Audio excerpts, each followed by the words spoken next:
সকাল থেকে এই পর্যন্ত বা আগেও এই বিষয়টা যে আলোচনা হবে এটা হয়তো আগে থেকে আমরা জানতাম, কিন্তু আজকের আমার অনুভূতিটা একটু মিশ্র এখানে এই কারণে যে এখানে আমরা দেখতে পাচ্ছি যে আমাদের স্টুডেন্ট এখানে যারা অংশগ্রহণ করছেন তার ম্যাক্সিমামই একেবারে মানে কি বলা যেতে পারে এন্ট্রি লেভেল, আর অল্প কয়েকজনকে আমরা দেখতে পাচ্ছি যারা একটু সিনিয়র এবং মোস্ট সিনিয়র এর মধ্যে আছে। আর আমার যারা এখানে যে সম্মানিত মেম্বাররা আছেন যারা তারা আমার অবশ্যই সিনিয়র। আমার জন্য আজকের এই জায়গাটা টাফ যে আসলে আমি কোন লেভেলটা থেকে শুরু করব বা কোন লেভেলটা পর্যন্ত আমি সবার কাছে নিয়ে যাব। আমার কাছে আগে থেকে সকাল থেকে রিকোয়েস্ট ছিল যে আমি যেন একটু একেবারে লোয়ার লেভেল থেকে শুরু করি,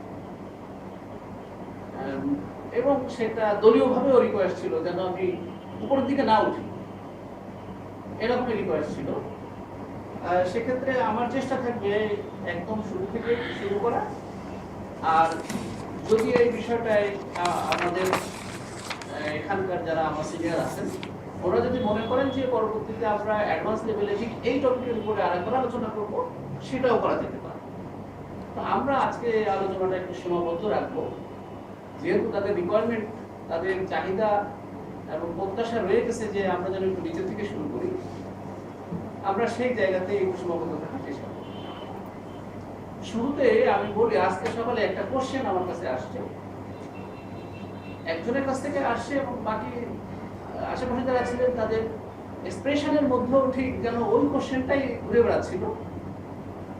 সেটা হচ্ছে, প্রথমে আমাকে জিজ্ঞেস করা হয়েছে আইএস জিনিসটা কি। এই কোশ্চেনটাই আমাকে প্রথম করা হয়েছে, আইএস জিনিসটা কি। তো আমি আমার সর্বশেষ অভিজ্ঞতা দিয়ে আমার আইএস জিনিসটা কি সেটা একটু বলার চেষ্টা করি। কিছুদিন আগে ন্যাশনাল টিতে আমি একটা ভাইভা দিয়েছিলাম। ভাইভাতে যাওয়ার পরে আমি কিছু লোককে ভাইভা করে চিনি আর কিছু লোককে চিনি না। তার মধ্যে একজন যুগ্ম সচিব, যাদেরকে আমরা সাধারণত আমাদের ইন্টার্নশিপের যে ডিফেন্স থাকে সেইটাতে যে আমরা কখনো কখনো ওনাকে পেয়ে থাকি, আমার নামটা এর মধ্যে মনে নাই। দেখলাম যে তিনি সেই বোর্ডের চেয়ারম্যান, আর আইসিএবির একজন প্রেসিডেন্ট সেখানে বসে। আরো এরকম আইসিএবি আছে, শুধু আইসিএবি ছাড়া অন্য যে সমস্ত আমাদের ফিনান্সিয়াল ইনস্টিটিউশন আছে, এডুকেশন ইনস্টিটিউশন আছে, এরকম কিছু কিছু প্রতিষ্ঠানের যারা প্রধান তারা সেখানে উপস্থিত। একজন আমাকে ঠিক এমন ভাবে একটা কোশ্চেন করলেন শুরুতে, আচ্ছা আপনি কি শুনেছেন আইএস বলে একটা জিনিস আমরা ইদানিং শুনতেছি। মানে উনি ভাবটা এরকম যে আমাকে একটু বোকা বানায় ফেলা যায় কিনা। তা আমিও ঠিক ওভাবে বললাম, জি স্যার আমি একটু শুনছি, কি জিনিসটা। বলতে বলতে আরেকজন জিজ্ঞেস করলো যে এটা কি করতে হবে, বেসিক্যালি এটা কি করতে হবে। আমি উত্তর দেওয়ার আগে আরেকজন জিজ্ঞেস করলো, আচ্ছা আইএস 1 কি আছে। এই কথা বলার পর আমি প্রশ্ন উত্তর দেওয়ার একটু সময় পেলাম। তা আমি বললাম যে সেটা হচ্ছে কি ফিনান্সিয়াল রিপোর্টিং ফ্রেমওয়ার্ক। আসলে যে আমরা যে ফিনান্সিয়াল স্টেটমেন্টগুলো তৈরি করি, এখানে এর যে একেবারে গাইডলাইনটা মোটামুটি সেখানে দেওয়া আছে। এই কথা বলার সঙ্গে সঙ্গে আইসিএবির যিনি প্রেসিডেন্ট ছিলেন তিনি এমন ভাবে আমাকে কোশ্চেন করলেন, ঠিক মনে হলো যেন উনি আমাকে আরো বোকা বানায় ফেললেন। আচ্ছা কোন আইএসটা লাগে, আপনি একটা বিজনেস অর্গানাইজেশন যদি যান, কোন আইএসটা লাগে এই ফিনান্সিয়াল স্টেটমেন্ট তৈরি করার জন্য। আমিও ঠিক আমার কাছে মনে হলো আমিও আরো একটু বোকা হয়ে যে বললাম, সরি স্যার এই বিষয়টা আমার খুব জানা নাই। তবে যদি আপনি প্রতিষ্ঠানের নেচার বলেন আর যদি ট্রানজাকশনের নেচার বলেন তাহলে আমি বলে দিতে পারবো যে কোনটা কোনটা দিয়ে হবে, তবে একটা দিয়ে হবে। এই কথা বলার সঙ্গে সঙ্গে তিনি খুবই খুশি হয়ে গেলেন। তো আইএস এর বিষয়টা হলো, এই অভিজ্ঞতা দিয়ে আমি যে কথাটা বলতে চাচ্ছি যে বেসিক্যালি আমরা আজকে আলোচনা করতেছি 16 কিন্তু এরকম আইএএস এবং আইএফআরএস আমাদের অনেকগুলোই আছে, এটা আমরা সবাই কম বেশি অলরেডি হয়তো জেনে ফেলছি। তো 16টা কেন? ওই যে ইসে ভাইবা বোর্ডের মধ্যে আর কিছু আমাকে জিজ্ঞেস না করলে 16 এর উপরে আমাকে অনেক কোশ্চেন করছিল। এবং আমার বন্ধু বান্ধব যারা যারা পরীক্ষার হলে যায়, ভাইবাতে যায় বা পরীক্ষার হলে যায়, বিভিন্ন জায়গাগুলোতে যখন কাজ করতে বসে তখন এই 16 তাদের সামনে আগে চলে আসে। আপনি যখন একটা ব্যালেন্স শিটকে খাড়া করেন এবং ব্যালেন্স শিট আইটেমের বিভিন্ন জিনিসগুলো যেখানে আরে অ্যারেঞ্জ করতে যান, আপনার টোটাল অ্যাকাউন্টের মধ্যে কোনো না কোনো জায়গায় অ্যাসেট সংক্রান্ত বিষয় এসেই যায়। 16 এতটা ইম্পর্টেন্ট একটা বিষয়। সার্ভিস অর্গানাইজেশন আপনি ইনভেন্টরি নাও পেতে পারেন, কিন্তু সার্ভিস অর্গানাইজেশনে অবশ্যই আপনি অ্যাসেট পাবেন। ফলে 16 আপনার অবশ্যই। এর জন্য আমরা প্রথমটাই আমরা 16 হিসেবে আমরা আলোচনা করেছি, প্রসিডিউর 16 আমরা দিয়ে শুরু। যাই হোক, পাওয়ার পয়েন্ট প্রেজেন্টেশন দিয়ে আমরা হয়তো শুরু করতে পারতাম, তাহলে আমরা স্টুডেন্ট লেভেলে হয়তো মেসেজগুলো খুব কমিয়ে দিতে পারতাম। এই জন্য আমরা চেষ্টা করব যে আমরা আমাদের ফরমাল ক্লাসরুমের মধ্যে যেমন আমরা করে থাকি ঠিক তেমনভাবে এটাকে কীভাবে প্রেজেন্ট করা যায় সেই চেষ্টাটাই আমাদের আছে এবং আমরা সেইভাবেই চেষ্টা করি। ওটা নাই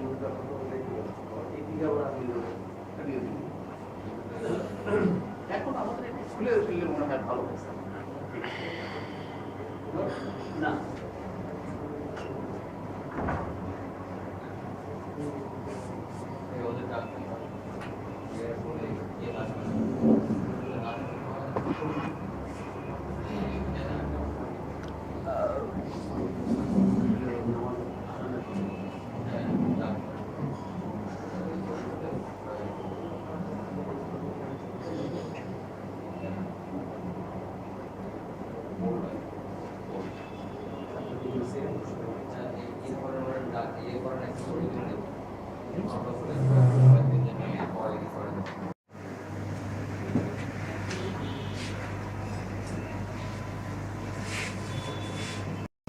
ফিলেট হচ্ছে কি বোনলেস ফিশ। এটা স্যামন থেকে আগে তৈরি করা হতো, কিন্তু আমাদের ইকোনমিক রিসেশনের কারণে এখন নেক্সট ওয়ার্ল্ডের লোকরা স্যামন খেতে পারতেছে না, কারণ এক পিস স্যামন খেতে গেলে $10 লাগে। সেক্ষেত্রে ভিয়েতনাম খুঁজে বের করলো এটা কি থেকে তৈরি করা যায়, পাঙাশ থেকে শুরু করে দিল। এই পাঙাশ যখন গিয়ে সেখানে গেল তখন $3 থেকে $4 খাওয়া শুরু করলো এবং 3 বছরের মাথায় এখন সামুদ্রিক খাবারের 6 নম্বর লিস্টে এই পাঙাশের ফিলে ওই পশ্চিম দেশগুলোতে আছে। এবং এই চাহিদা আমাদের চায়না থেকে শুরু করে এই আশেপাশের যে সমস্ত দেশগুলো আছে এখানে তো আছেই, আর ওই ওয়ার্ল্ডের ওইদিকে প্রচুর। এবং অলরেডি আমাদের দেশে এমন একটা প্রতিষ্ঠান তৈরি হয়েছে যে প্রতিষ্ঠানের প্রত্যেক দিন আউটপুট ছিল 1 লাখ টন এই ফিশ ফিলে অলরেডি তারা শুরু করে দিয়েছে। যাই হোক, এই আর একটা জিনিস আমরা এখানে পেলাম। এখন এটা থেকে আমি বুঝতে পারছি যে কি করবো, এটা থেকে বুঝতে পারছি আপনাদের কাছেও যখন বিজনেসে যখন আপনি কাজ করতে যখন বসবেন একটা প্রতিষ্ঠানে যেয়ে, তখন এই মিস্টার এক্স কে বা ওয়াই কে পেমেন্ট দিয়েছে, আপনি এটা শুধুমাত্র একটা ক্যাশ বইতে লিখে রাখলেই আপনার কাজটা শেষ হবে না। আপনাকে আলটিমেটলি ফিনান্সিয়াল স্টেটমেন্ট তৈরি করতে হবে। এখানে শুধুমাত্র আপনি পেমেন্টের বিষয়টা দেখাচ্ছেন, অ্যাটলিস্ট ক্যাশ বুকে এক জায়গায় নিয়ে যেতে পারবেন, সেইটাকে ব্যালেন্স শিটে টেনে নিতে পারবেন। আর হচ্ছে গিয়ে যদি কিছু আনপেইড থাকে তার পেয়াবলটা দিয়ে আপনি আবার ব্যালেন্স শিট দিতে পারবেন, কিন্তু এ দিয়ে যে আসলে কি করছেন তা আপনি কিছু জানেন। যখনই এরকম একটা পেমেন্ট আপনার মাথায় আসবে, আপনাদের সামনে আসবে, তখন প্রথম যে জিনিসটা আপনার মাথার মধ্যে আসা উচিত, কি খরচ হয়েছে এটাতে? এটা কি কোনো রিপেয়ার? মিস্টার এক্স কে যে পেমেন্ট দেওয়া হয়েছে এটা কি রিপেয়ার, অথবা এটা কি এমন কোনো পারচেজ? আমাকে একবার বলছিল একটা পারচেজ করা হয়েছে, কি পারচেজ করা হয়েছে তা বলতে পারে। এটা কি কোনো পারচেজ? সেটা কি রেভিনিউ রিলেটেড और কি কোনো ক্যাপিটাল আইটেম? মাথার মধ্যে আপনার এগুলো আসা শুরু করবে। যদি আপনি এর ভিতরে খুঁজে পান যে হ্যাঁ আমি এমন একটা জিনিস এখানে পাচ্ছি যে জিনিসটা আমার রেভিনিউ, আপনি সঙ্গে সঙ্গে জানেন যে কি করতে হবে। যদি দেখেন যে এই জিনিসটা রেভিনিউ হয় ক্যাপিটাল আইটেম হয়ে গেছে, ক্যাপিটাল আইটেম হতে গেলে কি হতে হয়, আমাকে অ্যাটলিস্ট দুটো কন্ডিশন ফুলফিল করতে হবে। সেই ক্যাপিটাল আইটেমের কন্ডিশন কি? এক নম্বর হচ্ছে কি, এই ক্যাপিটাল আইটেমের পেমেন্ট থেকে আপনাকে বের করে নিয়ে আসতে হয় এই কি আমাকে সার্ভিস দিবে for more than 1 year। এই প্রশ্নটা আপনাকে জানবেন যে আমি যে জিনিসটা পারচেস করছি সে কি আমাকে 1 বছরের বেশি এই পারচেসের কারণে 1 বছরের বেশি সার্ভিস দিবে। আরেকটা জিনিস আপনি বের করবেন যে যে জিনিসটা আমি পারচেস করছি তার দামটা কি আমি সঠিকভাবে নির্ধারণ করতে পারতেছি। এইখানে দেখেন একটা এসি পারচেস করছে, এই এসিটা কি আমাকে কি 1 বছরের বেশি সার্ভিস দিবে?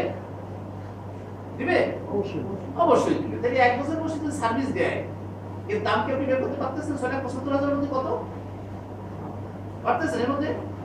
তাহলে এই অবস্থার মধ্যে আপনি কিন্তু এটা ডিফাইন করতে পারতেছেন যে আসলে মূল্য কত, অথবা কারোর কাছ থেকে আপনি এমন একটা জিনিস পেয়েছেন যা আপনার বিজনেসে দীর্ঘমেয়াদে কাজ করতে পারবেন, কিন্তু আপনি সেটা দাম ঠিক করতে পারছেন না, না আপনার রেডি মার্কেটে আপনার অ্যাভেলেবল, না আপনি যে দিয়েছে বা যার কাছ থেকে পেয়েছেন ডোনেশন দিয়েছে, কিন্তু আপনার বিজনেসে সে আপনি জানতেছেন যে দীর্ঘমেয়াদে কাজ করবে, হেল্প করবে, আপনি জানতেছেন, কিন্তু আপনি তার দাম নির্ধারণ করতে পারতেছেন না বা দাম নির্ধারণ করার সুযোগও আপনার কাছে নাই।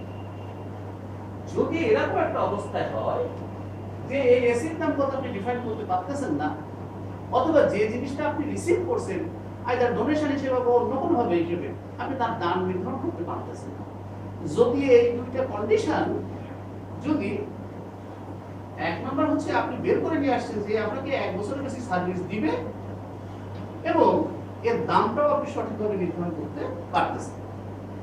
ধরা যাক এই পেমেন্টটা যদি কোনো রেফ্রিজারেটর সাপ্লায়ারকে দেওয়া হতো, এটা যদি কোনো রেফ্রিজারেটর সাপ্লায়ারকে দেওয়া হতো, তাহলে আপনি কি বের করতে পারতেন যে রেফ্রিজারেটর আমার 1 বছরের বেশি সাপ্লাই দিবে? কি একটা রেফ্রিজারেটর 1 বছরের বেশি সাপ্লাই দিবে না? অবশ্যই। সরি, সাপ্লাই দিবে না? তাহলে আপনি 1 বছরের বেশি সার্ভিস এখান থেকে পাচ্ছেন। দাম কি আপনি বের করতে পারছেন কত? কেন 80,000 একটু চেক দিয়েছেন তাকে এবং বলা হচ্ছে আপনাকে, আমাকে জানানো হয়েছে ওই লোকটাকে শুধু এই একবারই চেক দেওয়া হয়নি এবং ওইটাই শেষ, সেটেলমেন্ট হয়ে গেছে, কিন্তু সেই জিনিসটা কি তাকে কোথাও বলতে পারে না, কোথাও সে তথ্য না। কিন্তু পরের দিন আমাকে সে এরকম এনে দিবে পাচ্ছিল, ওই তথ্যটা দিতে পারছে না, আমাকে রেফ্রিজারেটর পার্সেল করছে। তাহলে এখন সে দ্বিতীয়বার যখন তথ্যটা দিল তখন কি আমার এখানে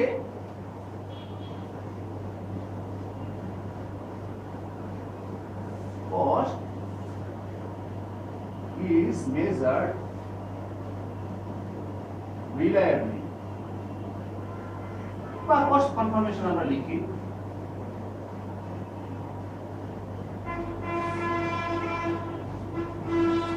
এখন আমরা এই আইটেমটা থেকে কি আমরা জিনিস বের করতে পারি? এখন ঠিক রেফ্রিজারেটর এখানে কেনা হয়েছে যার মূল্য হচ্ছে আমার 80,000 টাকা, এই কন্ডিশনটা ফুলফিল করে। আর এই রেফ্রিজারেটরটা আমি কি বুঝতে পারতেছি যে আমাকে 1 বছরের বেশি সার্ভিস দিবে? যদি বুঝে থাকি তাহলে ওই আইএস 16 বলতেছে এইরকম যদি অবস্থা হয় তাহলে আপনি ধরে নেবেন এটা কিন্তু আপনার অ্যাসেট এবং আপনি একে নিয়ে বুকিং দিবেন প্রপার্টি, প্ল্যান্ট এন্ড ইকুইপমেন্ট। আসলে আমাদের একটা আইটেম আইএস 16 বলতেছে না, তাহলে আপনি প্রথমে কোনো একটা আইটেমকে পারচেজ হওয়ার সঙ্গে সঙ্গে এই দুইটা কন্ডিশনকে জাজ করার চেষ্টা করবেন যে সে আমাকে 1 বছরের বেশি সার্ভিস দিবে কি না, আর সেই জিনিসটার দাম আমি প্রকৃতপক্ষে নির্ধারণ করতে পারতেছি কিনা। এরকম একটা চেকের জায়গায় আসলে কিন্তু আপনি কিন্তু দামটাকে সঠিকভাবে বের করে ফেলতে পারতেছেন না যে আমার এসি বা রেফ্রিজারেটরের জন্য কত, অথবা আমি আরো যে এক্সাম্পল গুলো দিয়েছি, কিন্তু এই অবস্থার মধ্যে 80,000 টাকা দাম নির্ধারণ করতে পারছেন এবং এ আপনাকে একাধিক বছর ধরে সার্ভিস দিবে, তাই না?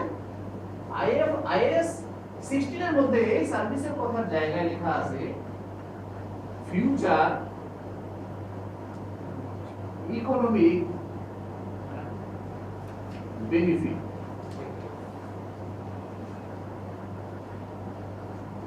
অর্থাৎ আগামীতে ওই রেফ্রিজারেটর আপনার কোনো, আরো সহজ ভাষায়, রেভিনিউ প্রডিউসিং এ তার কোনো ভূমিকা থাকবে কি না।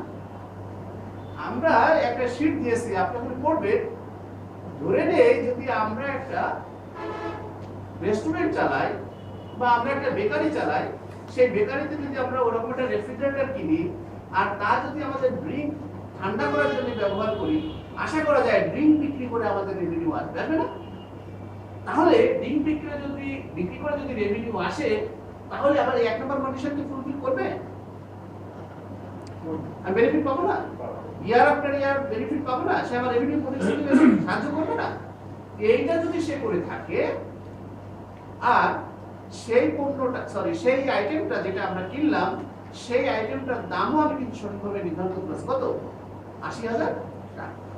এই দুই কন্ডিশনের কারণে আইএস 16 বলতেছে এরকম যদি হয় তাহলে যে কোনো একটা আইটেমকে আপনি অ্যাসেট হিসেবে কনসিডার করতে পারেন।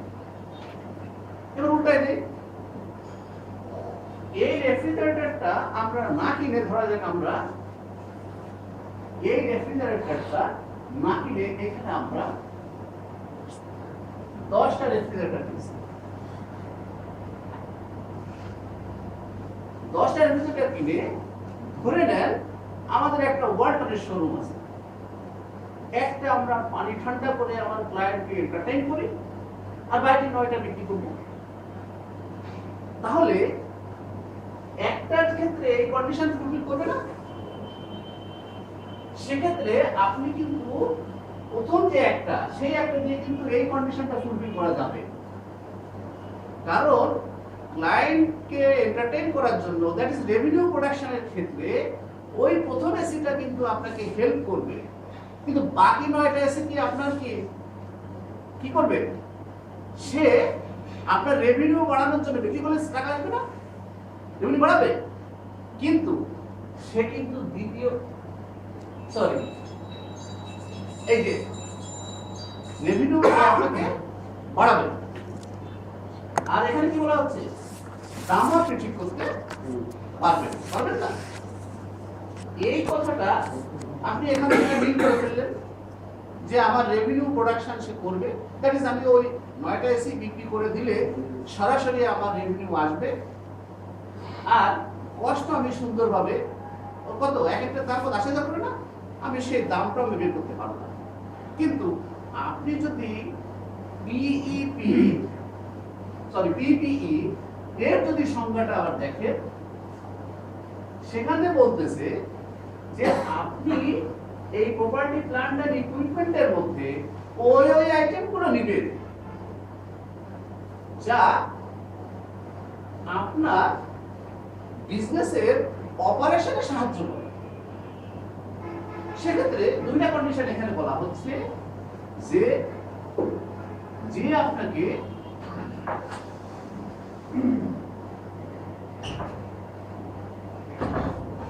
আপনার নিজস্ব ইউজের ক্ষেত্রে ভূমিকা রাখবে।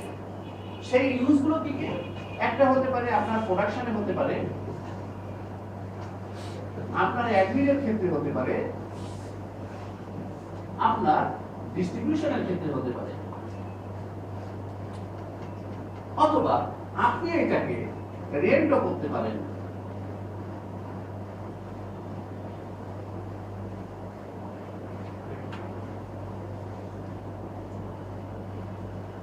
প্রপার্টি প্ল্যান্ট এন্ড ইকুইপমেন্টের মধ্যে, দ্যাট ইজ আইএস 16 আর এক জায়গায় বলে দিচ্ছে যে আপনি এইগুলোকে অ্যাসেট হিসেবে বুকিং দিতে পারেন বা প্রপার্টি প্ল্যান্ট এন্ড ইকুইপমেন্ট হিসেবে তার অন্তর্ভুক্ত করতে পারেন যদি ওই জিনিসগুলো আপনি আপনার বিজনেসের ইউজের ক্ষেত্রে ব্যবহার করেন। দ্যাট ইজ আপনার অপারেশনের ক্ষেত্রে যদি ওই আইটেমগুলোকে যদি আপনি কাজে লাগায় রেভিনিউ প্রোডাকশন করাতে পারেন, তাহলে বাকি যে 9টা রেফ্রিজারেটর আপনি কিনলেন, সেই 9টা রেফ্রিজারেটর কি আপনার production, administration, distribution, that is আপনার বিজনেসের টোটাল অপারেশনের ক্ষেত্রে সে কি সরাসরি সাহায্য করতে পারতেছে? আমার কথা ক্লিয়ার? জি জি ক্লিয়ার। ক্লিয়ার? হ্যাঁ ক্লিয়ার। সে কি আমার প্রোডাকশনের ক্ষেত্রে অথবা আমার অ্যাডমিনিস্ট্রেশনের ক্ষেত্রে অথবা ডিস্ট্রিবিউশন, আমার এই কটা সার্ভিসই আপনার বিজনেস অর্গানাইজেশন হয়ে থাকে, সে কি আমার এই কাজটা করতে সাহায্য করতেছে কিনা? যদি সে আমার বিজনেসের ইউজের ক্ষেত্রে যদি সাহায্য করে থাকে, তাহলে কেবলমাত্র আমার এই অন্তর্ভুক্ত হবে, আদারওয়াইজ হবে না। সেক্ষেত্রে প্রথম রেফ্রিজারেটর কিন্তু আমার বিজনেসের অপারেশনকে সে ফ্যাসিলিটেট করতেছে, কারণ সে আমার কাস্টমারকে হ্যান্ডেল করার ক্ষেত্রে সে আমার ভূমিকা রাখতেছে। তাহলে সে আমার বিজনেসের বিজনেসের অপারেশনকে সে আমার ফ্যাসিলিটেট করতেছে। আর ওই বাকি 9টা রেফ্রিজারেটর সে অনলি কেবলমাত্র আমার রেভিনিউ প্রডিউসিং আইটেম হিসেবে সে ব্যবহার হচ্ছে। রেভিনিউ প্রডিউসিং আইটেম হচ্ছে কি আমার নর্মাল বিজনেস গুডস, যারা আমি ট্রেডিং করে থাকি, নর্মাল ব্যবসা করে থাকি, অর্থাৎ ব্যবসায়িক পণ্য। তাহলে 9টা পণ্য হচ্ছে আমার 9টা রেফ্রিজারেটর, একই রেফ্রিজারেটর। প্রথম একটা সে আমার বিজনেসের এই কন্ডিশন ফুলফিল করে, এই আমার ইউজার ক্ষেত্রে সাহায্য করে এবং দামও আমি নির্ধারণ করতে পারছি। তাহলে এই তিনটা অবস্থাকে যদি আমি একসাথে যদি বিবেচনা করি, তাহলেই কেবলমাত্র আমি বলতে পারি যে এই আইটেমটা আমার অ্যাসেট, আদারওয়াইজ এটা আমার অ্যাসেট না। ক্লিয়ার? ক্লিয়ার। কারণ এই ব্যাপারে কোনো অসুবিধা আছে?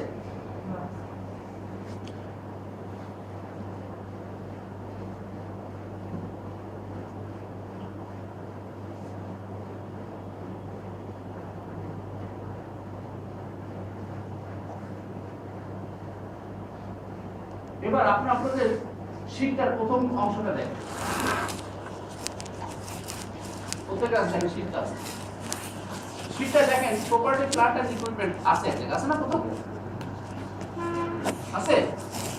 শীটের ওই অংশে দেখেন যে আমি লাস্টে কথাটা বলছি, সেটা আছে কিনা।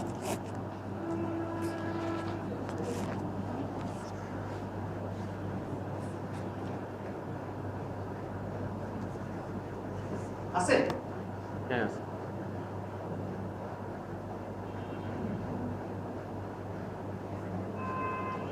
এবার আপনি তার নিচের অংশে চলে যান, দেখেন এক জায়গায় আছে রিকগনিশন, আছে? দেখেন বাকি দুটো আছে কিনা।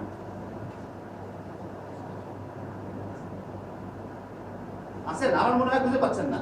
সারা শব্দ দিলে আমরা বুঝবো যে আমরা পারছেন, নাহলে হেল্প করতে হবে। না না আছে। দেখেন ওখানে দুইটা কন্ডিশন আছে, এখানে দুইটা কন্ডিশন আছে। শেষে যে দুইটা কন্ডিশন আছে, সেই দুইটা কন্ডিশন তার সাথে যদি আপনি বিজনেসে ইউজের বিষয়টা আনেন, তাহলেই কেবলমাত্র আপনি ডিফাইন করতে পারবেন যে আমার একটা অ্যাসেট কি জিনিস। একটা অ্যাসেট হতে গেলে প্রথম হচ্ছে গিয়ে আমার বিজনেসের অপারেশনকে কোনো না কোনো ভাবে সে সাহায্য করবে। দ্বিতীয় হচ্ছে গিয়ে সে আমার ইকোনমিক বেনিফিট অর্থাৎ রেভিনিউ প্রোডাকশন করবে। তৃতীয় হচ্ছে এই কাজটা সে আমার একাধিক বছরের জন্য করবে, শুধু এক বছরের জন্য করবে না। যেমন আমার এই টাকাটা যদি রিপেয়ার হিসেবে চলে যেত, তাহলে আমরা জানি রিপেয়ারটা সাধারণত এক বছরের মধ্যে সীমাবদ্ধ থাকে নাকি, তাহলে এটা আমরা রেভিনিউ হিসেবে আমরা ট্রিট করতে পারতাম।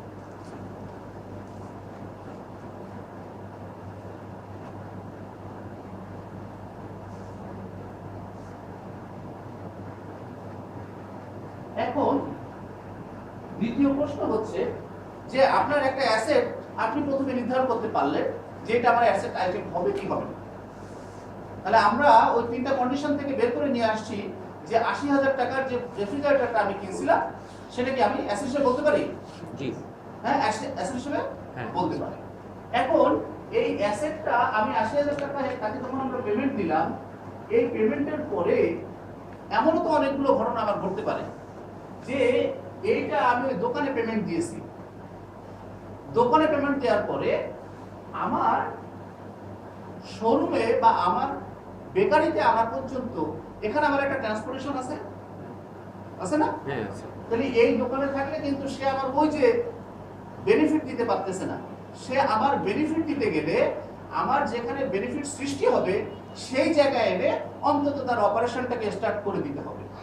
তাহলে আমি আমার ওই যেখান থেকে পারচেস করছি সেখান থেকে আমার এই আইটেমটা এসে সে যদি আমার ওই ড্রিঙ্ক ঠান্ডা করার কাজ শুরু করে দিতে পারে, এই দেওয়ার আগ পর্যন্ত যত খরচগুলো আছে এই আইএস 16 বলতেছে সমস্ত খরচগুলোকে একসাথে একত্রিত করে আমি তারপরে অ্যাসেটের দাম নির্ধারণ করব।